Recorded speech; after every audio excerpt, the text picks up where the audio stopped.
Hello, hello, comment c'est que tu vas bien et bienvenue pour ta nouvelle capsule vidéo aujourd'hui.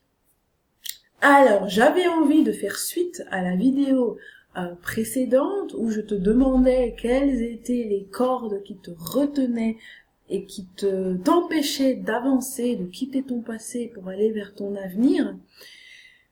Et aujourd'hui, on va tout simplement parler de justement couper ces dernières cordes. Mais comment les couper si tu n'en es pas consciente et comment en prendre conscience? C'est ce que nous allons en parler maintenant. Mais avant, qui suis-je? Je m'appelle Karidja et je kiffe la vie, je kiffe les frites et je kiffe les vannes aménagées. Mais plus sérieusement, je suis accompagnante physio-émotionnelle de la féminité. Et j'aide les femmes à réduire leurs douleurs physiques de 30 à 50% en cicatrisant leurs blessures émotionnelles. Si ça t'intéresse et si ça te parle et si tu as l'impression que tu es coincé quelque part sur ton chemin, n'hésite pas à cliquer sur le lien en haut, en bas pour réserver ta séance téléphonique personnalisée offerte de 45 minutes.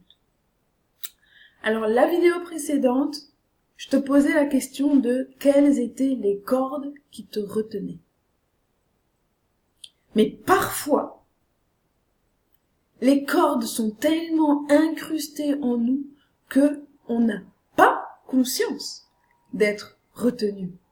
Est-ce que tu penses que la montgolfière, elle a conscience, elle, d'être retenue et clouée au sol? Non, je ne pense pas. Et toi, peut-être que tu es exactement comme cette montgolfière. Donc tu as l'impression de vivre, tu as l'impression de courir un peu partout, mais tu crois que c'est normal, tu crois que c'est ça la vie. Mais en fait, tu es retenu par 1, 2, 10 cordes, 3 cordes, et puis tu te dis, mais enfin Karidja, je me suis fait coacher, j'ai été accompagnée par le psy, j'ai fait de la psychothérapie, j'ai été suivie. Donc c'est pas possible qu'il me reste encore des cordes. Mais moi j'ai envie de te demander, est-ce que après tous tes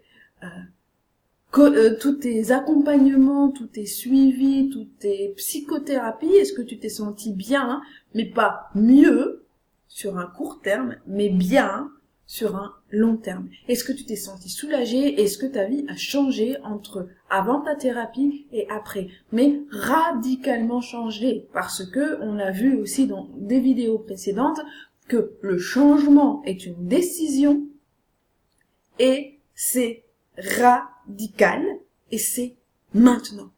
Donc tant que tu n'es pas passé par ces 3 étapes-là, ce que tu as fait jusque-là, eh bien c'était juste patauger dans la mare. Même si pendant le trajet de la psychothérapie, ça a été difficile. Alors pour couper les dernières cordes, il faut s'en rendre compte.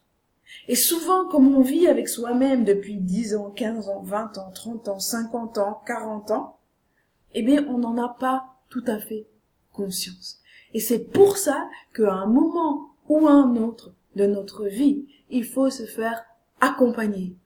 Il y a plus dans une tête que dans deux, n'est-ce pas? Et en plus, la personne qui va t'accompagner, si elle est douée dans ce qu'elle fait, elle va pouvoir te mettre le doigt sur pile poil ce qui est nécessaire et sur pile poil ton problème qui va te faire avancer et qui va transformer cette vie et t'aider à couper les dernières cordes. Justement, ça me fait penser à moi. Je parle pas souvent de moi, mais je pense que ça va un petit peu plus arriver pour que je puisse illustrer et vous partager un petit peu des éléments de ma vie pas pour faire un étalage, mais tout simplement pour vous donner du concret. D'accord? Mais par exemple, hier, j'étais en coaching avec ma coach et j'étais coincée à un moment. D'accord, on arrive sur la fin du coaching, mais il y avait quelque chose qui malgré tout me retenait et j'ai été brassée, d'accord? Le coaching avec Patricia Linty-Parrett, c'est pas le Club Med, c'est pas une cure de jouvence, tu en chies, voilà, tu en chies des barres. Et finalement, on a trouvé la dernière corde. La dernière corde, c'était quoi? C'était que je me trimballais depuis 5 ans, depuis le décès de mon père biologique, qui m'a donné en adoption parce que financièrement, il pouvait pas me soutenir, il pouvait pas prendre soin de moi parce qu'en plus de ça, j'étais malade et j'étais chétive. Et en m'adoptant, il a souhaité une chose, c'est que je le soutienne à mon tour une fois que j'avais des sous et que j'avais les possibilités. Mais la vérité, c'est que je n'avais jamais réellement cette possibilité de le faire. Donc je le faisais de temps en temps, mais je l'ai pas fait aussi souvent que souhaité et aussi souvent que lui aurait aimé. Puis il est décédé en 2014.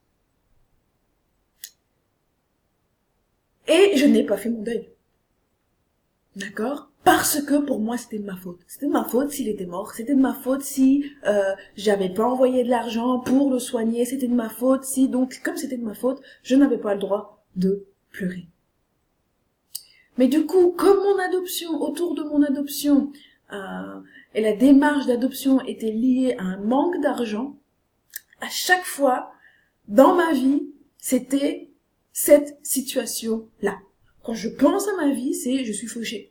Non pas que je ne gère pas mon argent, parce que quand j'en ai, il n'y a absolument pas de souci, mais j'ai difficile à en avoir, tout simplement. Et tant que je vivais dans la honte et la culpabilité du décès de mon père, je n'avançais pas aussi vite et aussi loin que ce que je voulais. Parce que maintenant que je gagne assez, parce que dans ma tête c'était pourquoi est-ce que je gagnerais maintenant suffisamment et en aisance, parce que il n'est plus là. À quoi ça sert maintenant d'être riche puisque mon père n'est plus là? Et ça, c'était vraiment ma lutte. Sauf que, avec ma coach, on a juste pété ces deux dernières cordes de la honte et de la culpabilité. Et on s'est rendu compte que finalement, je pouvais imaginer ce que mon père aurait souhaité faire de son vivant s'il avait l'argent.